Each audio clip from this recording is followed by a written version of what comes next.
discuti essa semana com uma paciente. Ela chegou para mim, a gente estava conversando exatamente sobre isso, né? Sobre esse interrogatório alimentar. E aí ela me descreveu que no café da manhã ela comia 2 tapiocas com manteiga e tomava um café com leite, se não me engano.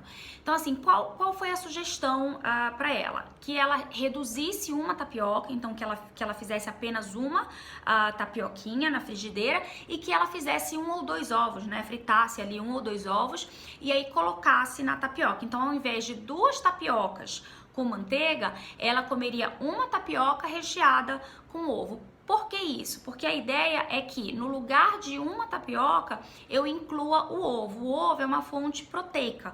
Na verdade, ele tem proteína e ele tem um pouquinho de gordura boa.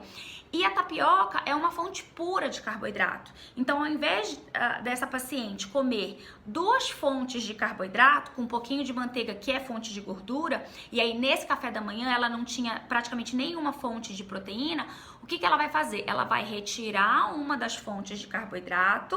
Então, ao invés de 2 porções de carboidrato, ela vai ficar com 1 porção de carboidrato, que é a tapioquinha dela, e aí ela vai colocar uma fonte de proteína, que é o ovo. Então, é uma coisa prática, uma coisa simples de fazer.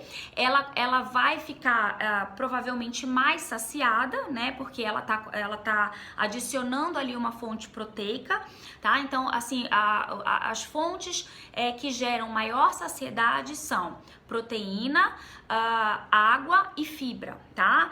Gordura gera saciedade também. Então, assim, se eu troco uma fonte de carboidrato por uma fonte de proteína, eu tenho, né, um benefício adicional de maior saciedade. Então, isso é benefício para ela porque ela vai ficar mais tempo sem sentir a necessidade de se alimentar, né? Sem sentir a fome, né? A sensação de fome, certo? Então, é uma dica prática para que ela, naquela refeição, reduzisse um pouco de fonte de carboidrato e substituísse por proteína sem zerar o carboidrato dela, porque ela ainda tinha a fonte de uma tapioca, que seria a fonte de carboidrato necessária para ela.